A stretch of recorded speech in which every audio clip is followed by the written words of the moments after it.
don't forget, ko-fi.com/stopwritingalone is a real simple way to show your support for what's going on here week after week.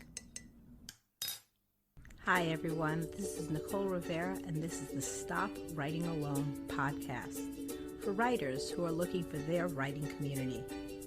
I know you want to find readers for your work, but I think your first step is to connect with other writers. That's what we're going to do here in the Stop Writing Alone podcast. We'll do writing prompts and other writing group activities, discover online writing communities, learn how to find local writing groups, or how to make your own. Join us as we explore, learn, and write.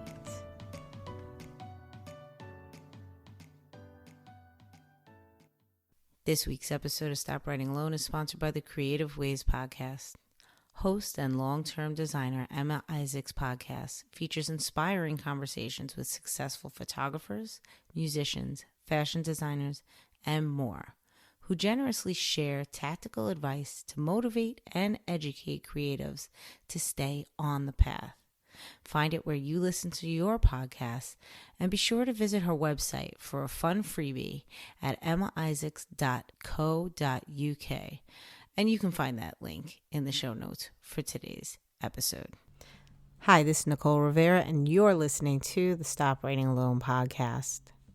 In his book on writing, Stephen King wrote, "You can read anywhere almost, but when it comes to writing, library corrals, park benches, and rented flats should be courts of last resort."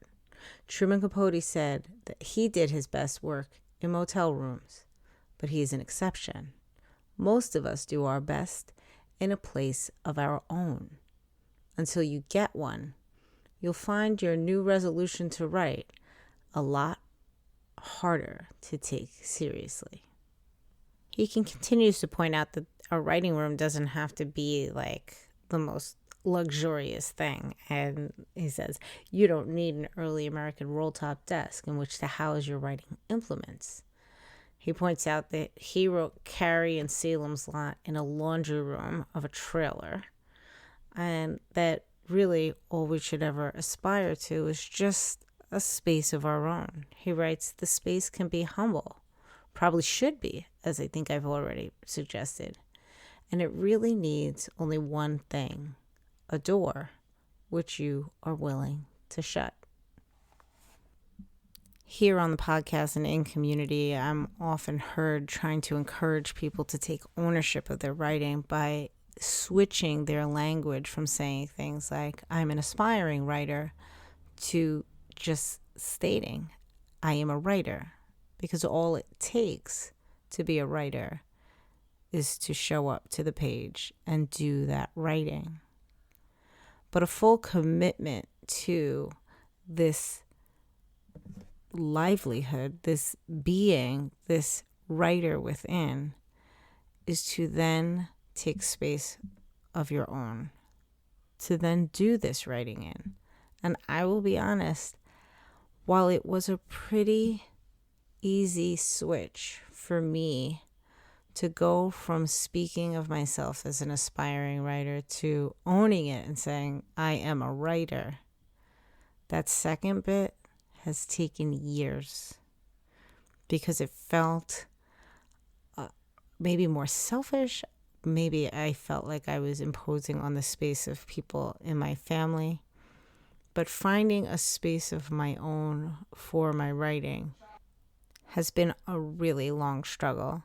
I think I've spoken about like finding corners of the dining room table, or what I've been doing since the spring with everything going on with this quarantine and the entire family being in the house all day long, all week long, all month long, and no time in the home to myself, is that I've been in a corner of my kitchen.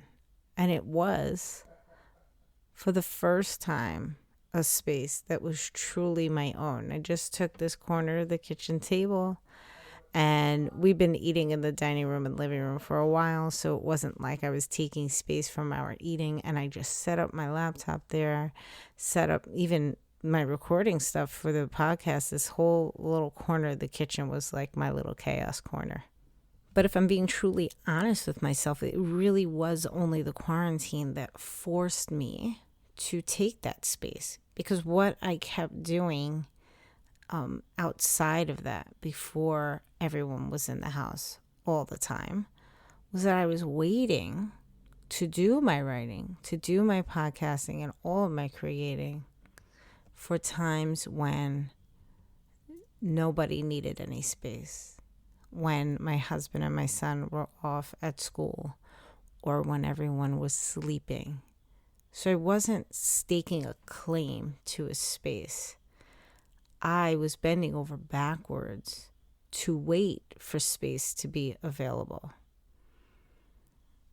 And I think I'm probably not alone in this, that many people have done this, whether it's with writing or other hobbies, and just said, I'll find it when I can get it. And whether we mean to or not, that is putting these passions on a lower tier of priority. So I'm walking around all this time claiming that I'm this writer and this is what I do, but I am not making space for it in my own life. Physically, literally, I am just fitting it in. Author Carolyn Shute, author of The Beans of Egypt, Maine, had this to say about the art of writing and place. She said, writing is like meditation or going into an ESP trance or prayer, like dreaming. You are tapping into your unconscious. To be fully conscious and alert with life banging and popping and cuckooing all around, you are not going to find your way to your subconscious, which is a place of complete submission. So I got this quote and this whole story about Carolyn from the Writer's Devotional by Amy Peters. And she goes on, Amy, to write about Carolyn and how when she was first starting out as a writer, she was in all these sort of like very busy, noisy sort of jobs. She worked in a chicken factory. She was a waitress. She, scrubbed hospital floors and worked in a shoe factory. So all these things that are super, super noisy and busy and distracting. Whereas now she lives isolated in a rural part of Maine with a sign on her driveway that reads, "Whoa, visitors, turn back." And if you choose to not heed the warning, you'll find a compound with stacks of tires, rusty furniture, and a pen of Scottish terriers, and an AK-47 rifle. So Amy Peters goes on to say, Shute has taken an extreme route to finding complete submission. You do not have to move to a rural enclave. However, writers need to create a peaceful environment conducive to tapping into the subconscious, getting to the heart of an idea. If you're waiting to hear the timer on your clothes dryer, you're probably unable to access some of your deepest thoughts. For Shute and most writers, their craft is not possible with life, quote, banging and popping all around. And so I think so much of this is clear to us, right? Anytime that we sit down and we try to start taking our writing seriously, at a certain point, we all come to that conclusion that, the time and the space are really sacred. I believe it was Joyce Carol Oates in her masterclass. She said, it's not time. It's not that people don't have time to write. It's that people don't have uninterrupted time to write. It's the interruptions that kill the creativity. And so Carolyn Shute sort of echoes this with that popping and all of these things that are interrupting us as we're trying to get into that submitting to the creativity and get into that space that is like a trance, as she called it.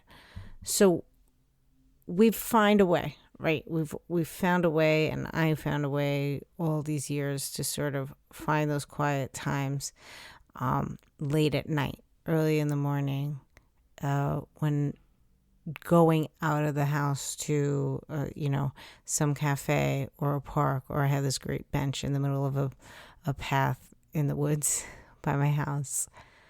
And then the world and the times challenge it and say, well, what if you can't go out to those places anymore? And what if there is no time and space in your house that's quiet and uninterrupted because everyone is there? What do you do then? And I've been talking about this metaphor for a while, and it came up a couple of times this week with different people, but I want to share it with you here. It's from a YouTube video called Like the Lap Bar on a Roller Coaster, Teens Will Test You to See If You Will Hold, by speaker John Shipp. And I promise this will connect in a minute. Imagine you're on a roller coaster. You sit down in the seat, first thing that happens, there's some guy that walks around and sort of pushes down that lap safety bar, secures the lap safety bar. Now, if you're like me, what's the very first thing you do? You grab that bar, you push it, you prod it, you wiggle it, you test it. Now, think about it. Do you push and prod and test and wiggle that bar hoping that it will give, hoping that it will fail, leading to your inevitable death as you splat on the pavement? Of course not. You push it and you prod it and you test it, hoping, confirming it will hold. Listen to me. That teen in your life is doing the exact same thing. It's a really quick video, and John Shipp goes on to explain that he believes the teenagers do this to their parents in the hopes that they will hold them secure and keep them safe, and that's why they challenge them all the time. I saw this video, I don't know, years ago now, and it was in some parenting group, and I, related it to parenting and said, yeah, it kind of relates to parenting of all ages. But this metaphor is always just stuck in my brain and comes up over and over again at different parts of my life, and particularly with whatever endeavor that I want to sort of grow in. I feel like every time that I'm making strides in something, that I'm about to, sit down and go for a new ride, the universe pushes back with a challenge just to see how committed are you to this. And I feel like when this all happened with the pandemic, and I was at a point where I had been podcasting for over a year. I had just reached my 1 year mark. I had been fully committed to my writing, and I had set up this brand new commitment to myself that I was going to write 52 short stories in 52 weeks in 2020. I was also going to share a YouTube video every single Friday of the year. And I had just announced that I wanted to do this new sort of private community called the Happy Campers in April. All of these things moving forward, but all under the caveat that I would do the work for all of these things while my husband and my son were at school, and I had the entire house and the entire quiet space for at least 6 hours, 5 days a week, to create and plan and host all of these things. And everything was just wonderful. It was all this was great. I had that space and time to fall into the trance of creativity. And March rolls around, and there's rumors that maybe the schools are going to have to close, and maybe it'll just be for a week or two. Maybe it'll just be for a month. And I started just like muscling through, thinking, okay, it's going to end and I'll get my space back. And then, well, maybe I won't. And I worked in this corner of the kitchen in that tiny space only because I committed to other people. But it was my tiny way of pushing back on the lap bar and saying, no, I'm still here. I'm still holding you. But it just wasn't enough for me of the quiet and the calm and, the sane space, because there were still so many interruptions. I mean, I think everybody knows the kitchen is one of the busiest places in a home. There's a reason why Billy Joel film, gosh, I'm going to date myself now. All right. The video for We Didn't Start the Fire is just like shot after shot after shot of kitchens through time. And, he said that's the room where it all happens. It's where all of life happens. The kitchen is a very lively spot. Well, I was reminded of that over the last couple of months. So when it became clear that this school year was going to be very similar, at least in my house, to what the spring was, and that quiet time that I designed my life around was no longer going to exist, I felt like the universe was pushing real hard against the lap bar and starting to get some wiggle room. And the only way that I could prove that I was truly committed and slam that back down was by taking the ownership of I am a writer to the next level of saying, I need my writing space. I'm going to carve out a space in my home for this. And that is what I spent, with my husband and the whole family sort of just helping out last week creating. We have, we're blessed that we have 3 bedrooms, and it was always thought that one of them would be, an office/playroom. But with my son and my husband needing remote school learning and teaching spaces, it's become an office/classroom, I guess I should call it, a remote classroom. And it's done. And I am recording right now in my new space.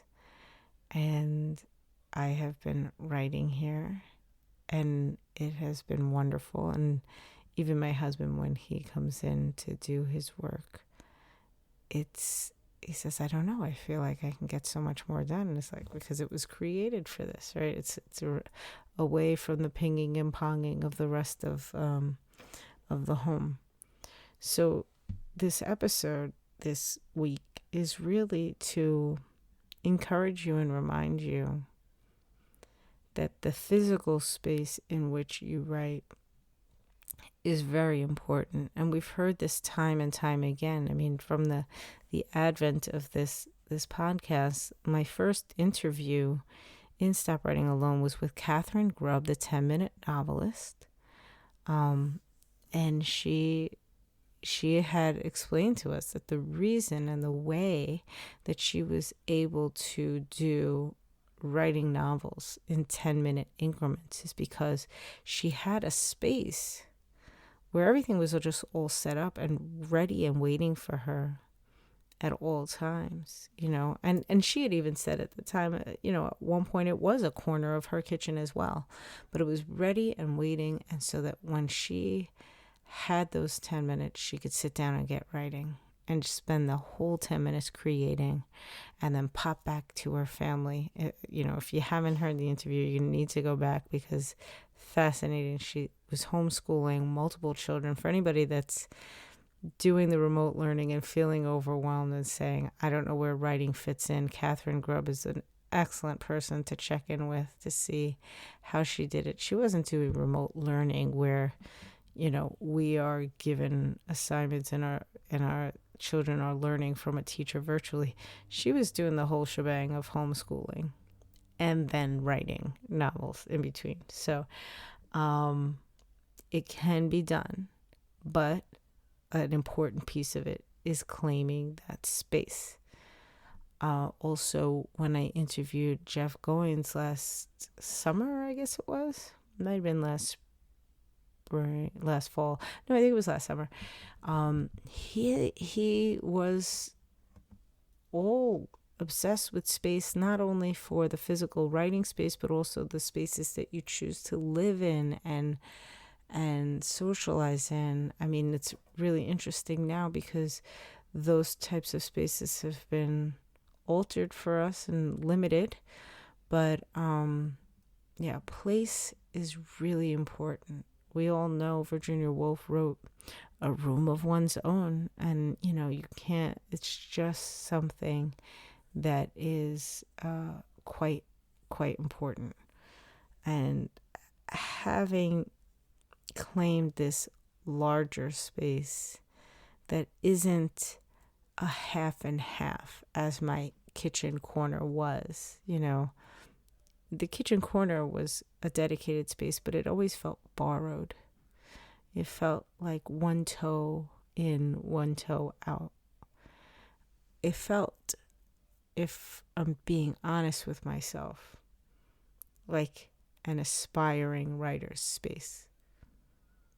And saying to the family and committing a space in the home with a writing desk and with no other distractions in the room, this feels like I am a writer. And I want that for you. What I also want for you, and comes on the tail end of many conversations within, my own writing community today and over the last week, is a safe space. And I don't mean this about your physical space, but switching gears a little from where we take ownership of our writing in our own homes. This podcast is all about you finding community. The name of the podcast is Stop Writing Alone.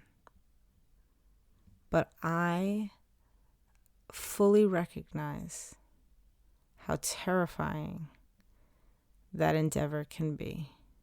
I fully recognize how stepping out into the world with any creative work that feels like drippings of your soul can be the most vulnerable and frightening thing. And so it is extremely important that when you seek out community, you find a safe space. And I mention this because I know that all spaces are not created equal. And while my background and training in education makes it really difficult for me to understand any reason some person would want to create a community that is not steeped in this sort of safe environment, I have to recognize that happens. And maybe it's, business related or, I don't know. Like, why else would you want community if it wasn't to be in a safe space? I'm not sure. But there's reasons, and it happens. I want you, when you seek out your writing community, to recognize that all spaces are not created equal. And I want you to protect yourself as you go out into this big bad world of community.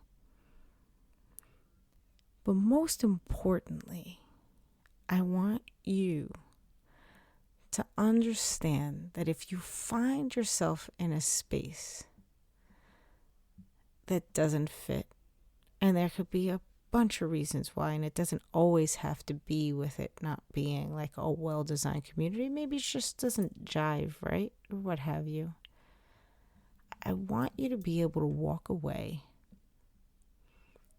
and not take ownership of some sort of failing on your part. If it's not the group for you, it's not the group for you. It's no biggie. I want you to find a safe space that's the right fit for you. And I want you to feel confident that you can walk away from one writing community, or any community for that matter. And it's no reflection upon you as a creative, as a person. You're all good, right? And you will find the space that is right for you. So your homework this week, depending on where you are in your journey, is going to be a little bit different. If you don't have a space and can't really see where it fits, I want you to start brainstorming. What is the space that you need? And it doesn't have to be, remember what Stephen King said in On Writing, it doesn't have to be some, gorgeous desk and beautiful, view or what have you. What do you need? What do you need to get your work done? And start envisioning it. Put that space together. And I want you to start thinking about how you can make it happen. And if you've already got a vision, and if you're looking around your space and you're saying, I kind of know where it could be, but I just haven't done anything yet, I want you to start doing whatever it is you need to do. Baby steps in the right direction, whether it's decluttering or moving some furniture around or just, clearing a space, just plopping your laptop down and saying, this is where this is going to live now. This is where I'm going to come to find it to do my writing. Whatever it is, I want you to find that space. And I also want you to start thinking about, if you have not already connected with a writing community that fits for you, or if you just haven't even tried to make those steps yet, I want you to start writing a list of the things that you need in writing community. What kind of support do you need from this dream partner or group? Do you need critique, or do you need support? Do you need cheerleading? Do you need accountability? Do you need all those things? I mean, I think we all kind of need all those things, but maybe you are already receiving some of those things from, a friend, or maybe you have a writing group that's doing a great job of holding you accountable for certain things, but maybe isn't holding up the critique end. What is it that you need? And start writing those things down. There's so much, do I have to say to writers, there's so much power in writing things down? I'm going to say it. There's so much power in writing things down. Create a physical list of the things that you need as an individual from your dream writing community, because it's unique to all of us. And if you don't stop and think about what it is that you need, you may never find it. I've been talking a lot about the Happy Campers Club. The Happy Campers Club came together because I sat down and thought to myself, what do I want out of a writing community? And I'm the greedy person that said, yeah, I want all those things. I wanted cheerleading. I wanted accountability. I wanted writing people. And, I wanted to say, we could grow together, to feel comfortable, to critique one another. Like, that's what I wanted. But it literally didn't happen until I sat down and asked myself the question, what do I really want? When I say I want to stop writing alone community, what do I want when I show up to that? So what do you want when you show up to your dream writing community? And do you want it in person? Do you want it virtual? Do you want it weekly, daily, monthly? Get it down. Same thing with your physical space. What are the things you need? What are the things you want? And let's start making this happen. I would love to hear what your answers are. If you want to call up on the Stop Writing Alone hotline, we haven't mentioned that one in a long time, or share it in the Facebook group. I would love to hear everybody's responses about what their dream spaces are, their physical sacred spaces, and what are their safe spaces, and the people that surround them, where they can share their work and grow as writers. And since it has been such a long time, the phone number is 646-907-9607. That's a number you can call anytime. Leave a message for me, either questions, comments, or anything you want to talk about with Stop Writing Alone. You got suggestions for a new episode or something that you just want to ask me. You can always get me at that number. But right now, I would love to hear your thoughts on your space. Do you already have your perfect space? Let us know. How'd you come about it? What does it entail? What's there? And same for your community. What are your dreams? What do you already have? Yeah, I'd love to hear about it. So again, 646-907-9607. But as always, I'd like to say thank you. Thank you so much for listening. Thank you for being my safe space. I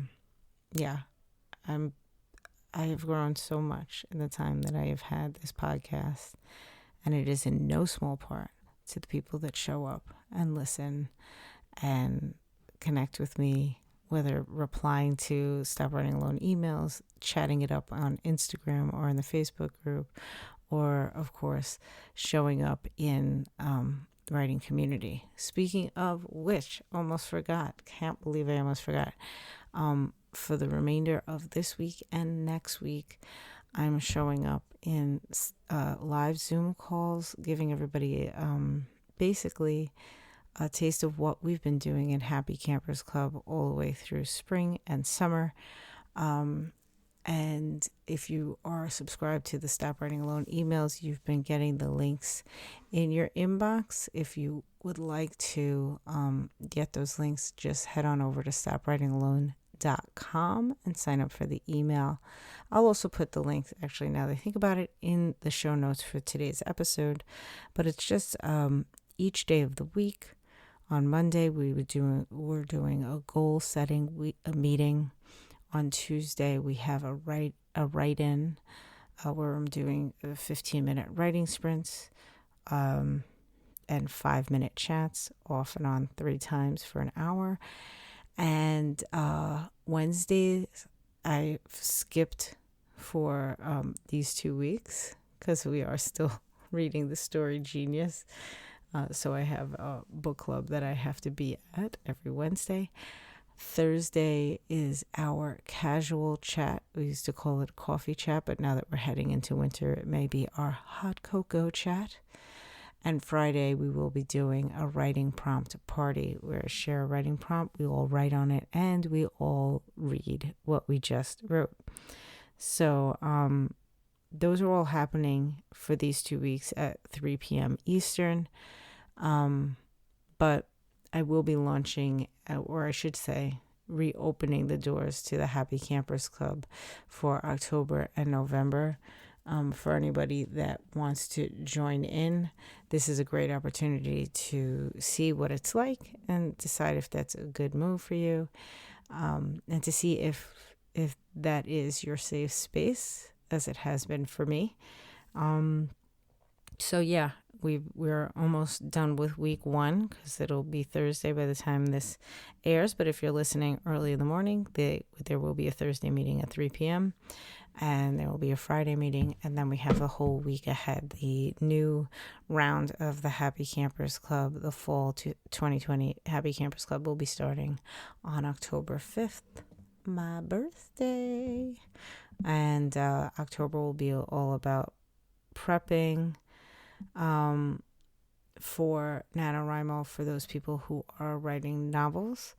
That'll be, at least part of our chats and most likely the focus of my PDFs. But all the other chats happening throughout the week are really for everybody. Goal setting is, novel writing, poetry writing, blogging, whatever kind of writing you're doing. Write-ins are there for you to get your writing done, whatever writing that is. And, our chats are our chats. They're about whatever it is you need it to be about.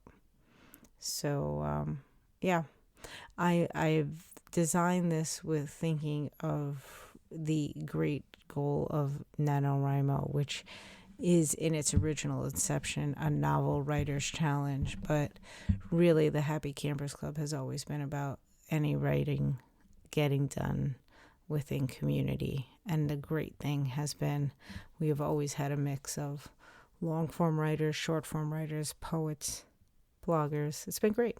Been really wonderful. But you can come see it for yourself. I'll put the link in the show notes. But also subscribe to the Stop Writing Alone email list, and you'll get it right into your inbox. But thanks again for listening. If you haven't already written a review or rated Stop Writing Alone wherever you listen to podcasts, that would be greatly appreciated too. Otherwise, have a great week. If you're looking for writing prompts, don't forget the MV Rivera YouTube channel. There will be a new prompt on Friday. And otherwise, I will talk to you next week. Before you go, don't forget to subscribe to the Stop Writing Alone podcast wherever you're listening to this episode today. Then connect with us on Facebook at Stop Writing Alone Facebook page or in the Stop Writing Alone with Nicole Rivera Facebook group. Check Instagram or Twitter where I'm at NV_Rivera to find links to our email newsletter. Happy writing. See you next week.